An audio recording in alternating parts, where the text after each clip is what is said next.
Hey everyone, welcome back to the Mass Retirees Weekly Update. I'm Sean Duhamel. Today is Friday, March 18th.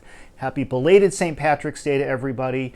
Spring has sprung here in Boston, more or less. It's been a beautiful week with the temperature in the 60s, and as I'm sure you can see out the window here at 11 Beacon Street, it's nice and sunny. So it was time for the winter beard to go bye-bye, and my wife and my daughter are both very pleased about that. It had run its course for the year. Most likely it will be back when the weather turns cool again. Hopefully that won't be for at least 6 or 7 months, if not a little bit longer. But I want to jump right into the topic of the week. This video is probably going to be a little bit longer. I know the email that's being sent out to members today that accompanies this video is rather lengthy because it's an important topic. And the reason why it's so important is that roughly half, if not a little bit more than half of our association's membership is directly impacted by the windfall elimination provision. Here in Massachusetts, over 70,000 Massachusetts residents are impacted by the WEP, and across the country, nearly 2 million public retirees nationwide are impacted by the WEP. Now, when I say impacted, what that means is that individual retiree's own personal Social Security benefit, so they earned their 40 quarters, working in the private sector or working in a different state that may have paid into Social Security, but their own personal Social Security benefit that they themselves earned has been reduced by the federal government because of the fact that as a public employee here in Massachusetts or in certain other states, you did not pay into Social Security. Even though you earned your 40 quarters as a public employee, you didn't pay in, and because of that, the WEP law applies. Now, the maximum reduction under the WEP is about $480 a year, or excuse me, $480 a month. It'd be one thing if it was a year, that'd be bad enough, but $480 a month is the maximum reduction under the WEP, and it's a lot of money. You can just see how quickly that adds up. It presents a tremendous financial burden for these 2 million retirees. And by the way, the number of retirees impacted by the WEP increases each and every day as new people retire. So this problem isn't going away. It's not a matter of just for the federal government waiting long enough for retirees to pass away and all of a sudden they're out from under this burden. No, the exact opposite is true. Each day that goes by, more and more retirees retire, start collecting their Social Security benefit and their pension, and it triggers the WEP reduction and the numbers of people just grow. So that's why there has been a growing effort around the country, not just here in Massachusetts with our association and the other groups in Massachusetts and the unions in Massachusetts, all of us working together to do what we can here at home to encourage our congressional leaders and others to get behind this effort. But we have partners all across the country. And our strongest allies on this topic for a long time have been our friends and allies down in the state of Texas. The Retired Texas Teachers Association, as well as the Association of Professional Texas Educators. They have been fantastic allies on this, as have other groups around the country, and collectively we have been working toward a solution. But at the same time, I realize all of us here at Mass Retirees realize that a good number of our members are not impacted by the WEP. And the reason why I point this out is I just want to assure everybody, whether you are affected by the WEP or not, that we are working on multiple issues at the exact same time, simultaneously here at Mass Retirees. I'd like to believe that myself and our whole team here, all of us can so-called walk and chew gum at the same time. It's really not that hard. And rest assured that there is no either or.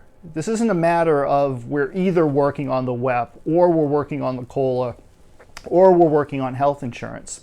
All of these issues are very important and they're all happening at the exact same time. And whatever's going on in Washington, D.C., those are federal issues. It has nothing whatsoever to do with our day-to-day work here in Massachusetts on healthcare, on the COLA, on those issues. There is no overlap or crossover, and we're not forced to choose one over the other. They have nothing whatsoever to do with one another. It's different groups of people. And our advocacy work in Washington in no way, shape, or form impacts the advocacy work here in Massachusetts. So I point that out because I just want everyone to understand how we operate, why this is so important, and the fact that all of these issues are important. Now, I want to provide everybody with an update of what's going on, because I'm hearing a lot from all of you, as are the rest of our members of our team, Frank Valeri included, in terms of, hey, what's happening? I haven't heard much on this. Now, we have provided updates in the newsletter, and those updates have focused on explaining the differences between the different WEP and GPO proposals that exist. I'm talking about some of the behind-the-scenes work that continues to take place to keep these issues on the front burner, to make sure that they're getting the proper attention that's required in order for us to be successful. And at the same time, we have been working specifically with Congressman Neal, but also with our Texas allies and Congressman Brady, to try to find an opportunity for these two individuals, these very powerful congressmen, to come together and compromise and include a WEP reform proposal as part of a bigger piece of legislation. Now, in late February and early March, their joint attention turned to trying to craft a deal to include WEP reform as part of the federal appropriations bill that was signed by President Biden just a few days ago at the beginning of this week. It's known as the Appropriations Act of 2022. You may have also heard it referred to as the Omnibus Bill. That piece of legislation passed the House and the Senate last week. But unfortunately, due to the inability to reach a deal or cut a deal or strike a deal and compromise on WEP, that legislation moved forward without WEP being included in it. And I don't need to tell you, this is very disappointing.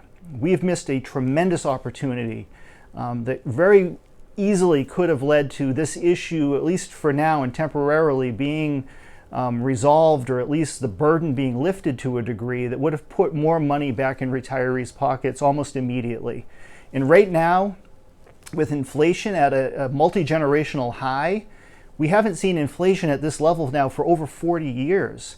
And for all intents and purposes, it's more than likely to get worse before it gets better. And the time has never been better than right now, and more necessary than right now, for Congress to step up and do something to help out those retirees who are unfairly being harmed by the WEP. Now, as a result of what took place last week and our ongoing efforts and our belief that we have a window of opportunity here in 2022 to finally get something done on this issue, and we don't want to see that window of opportunity close and no action having taken place. So as a result of this, in an effort to do our part to bring people together, to get a deal done, we have joined with our Texas partners in signing a joint letter to Congressman Richard Neal as well as to Congressman Kevin Brady, outlining what we believe to be a reasonable compromise that hopefully will help them come together once again and figure out a way to get this done. Now, the cornerstone of this compromise from our side is the fact that we believe that the $150 per month rebate that's proposed under Congressman Neal's bill should remain in place, and that piece of this is critical to current retirees, whether you be a Massachusetts retiree or a Texas retiree or Ohio or California, or wherever you are. That $150 a month would be extremely important for you to receive right now. So that's the cornerstone of what we are proposing. In addition, we are also proposing a 50-year hold harmless clause be put in effect. Now, under Kevin Brady's legislation, he is proposing a $100 per month rebate for currently WEP retirees and a 40-year hold harmless that would carry out, I believe, to 2062. I'll be 92 years old in 2062, so just to give it frame of reference. Under Congressman Neal's proposal, again, he is proposing a $150 per month rebate for affected retirees. But under his proposal, the so-called hold harmless or grandfathering provision remains in effect indefinitely, forever and ever and ever. It's a permanent change in the law. And that's something that Republican side is saying, hey, wait a minute, we can't accept that. There has to be some type of a reasonable sunset of that hold harmless. So between the difference in the rebate as well as the difference in the hold harmless, that's really become the crux of the disagreement. Now, in addition to that, under the Republican point of view, they would prefer to see whatever legislation passes be what's known as revenue neutral. So in other words, have no increased costs or burden on the Social Security Trust Fund. Basically pays for itself. And the way that it would pay for itself over time is that as people retire out into the future and the new Social Security formula would be applied to their benefit, they would see a small reduction in benefits in some cases, and that small reduction in benefits would be the funds that would be used to pay for the WEP rebate in the future. So everything balances out. Under the Democratic side, they're saying, wait a minute, we need to provide relief to retirees today, but it's also not fair to change the rules on people into the future. And to some degree, they have a point. None of us want to change the rules on either current active employees or really, quite honestly, anyone who's actively working, employed, whether they be a firefighter, a police officer, a teacher, wherever you may be working. It's very unfair to change the rules on people in the middle of the game. However, it's also a reasonable effort that says that rules at times do need to be changed, and insisting that these rules remain in effect forever and ever and ever for people who are either not yet part of our workforce or way out in the future, people who are not even yet born, seems a bit of a rigid position. And in a perfect world, of course, we would support Congressman Neal's legislation in its entirety. That's the perfect scenario in terms of a WEP reform. But that's not something that the Republican members of Congress and the Republican U.S. senators are willing to support. So if we don't find a way to come together and give a little to get a little, then we're going to walk away at the end of this process, unfortunately, once again, empty-handed. That's the risk that we're taking. So again, we are pushing very hard to bring people together, to find a way to compromise, a reasonable compromise. So under our proposal is a 50-year grandfathering. So in other words, anyone at the time the bill is passed who is age 16 or more would be grandfathered. Anybody under the age of 16 would not be grandfathered. Now, under a 50-year grandfathering, the new benefit structure for future retirees would not kick in until 2072. Now, to give it perspective again, taking my own situation, in 2072, I will turn 102 years old if I am lucky enough to live that long. It is a long time from now, and a lot of things are going to change over the next 50 years that may or may not even lead to any of this taking effect by the time we get to that point in our future. But we need to take care of the here and now and focus on the retirees who are the most important aspect of this right now, and that's all of you. Now, we're going to do everything we possibly can to continue to work to bring people together. We are working very closely with our Massachusetts congressional delegation, and specifically Congressman Neal and his staff.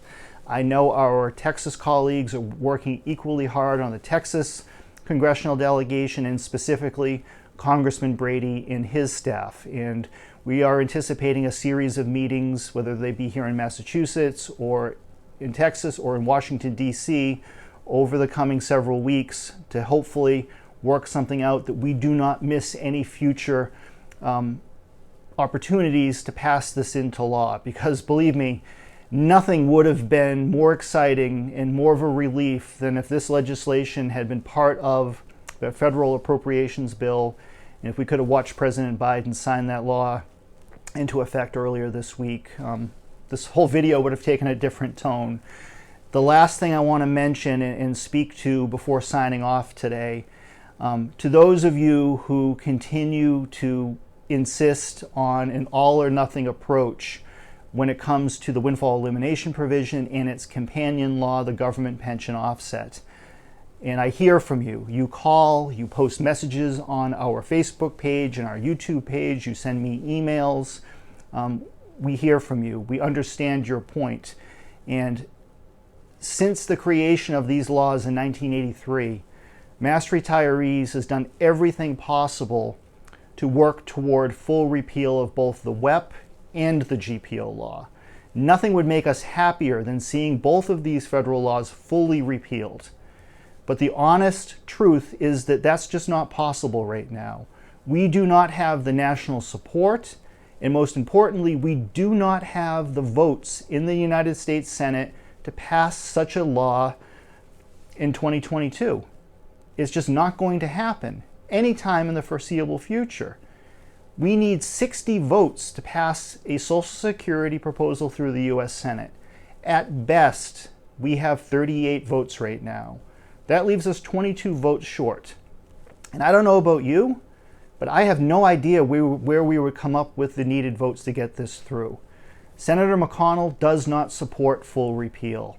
And without his support, we will not have the 9 or 10 Republicans needed to get to a 60-vote majority. It's just not going to happen. So where does that leave us? Well, in our estimation here at Mass Retirees and many of the groups here in Massachusetts and around the country that we're working with, we want to find a way to get a deal done, to compromise, to put more money in our members' pockets now rather than sacrificing another generation of retirees holding out for the perfect deal that may never come. And it's certainly not going to come anywhere in the near future. So please find a way to work with us, support what we are trying to do in the short term while we continue to work together on a long-term goal of full repeal of WEP and GPO. These are terrible laws. There's no disputing that. But what we need to do is find a path forward. And that path forward cannot be insisting on the perfect, or we're going to continue to walk away empty-handed. That's the harsh political reality that we're facing. I wish that were not true, but that's what we're up against. But in the meantime, we're going to continue to fight. We're not going to give up on this issue.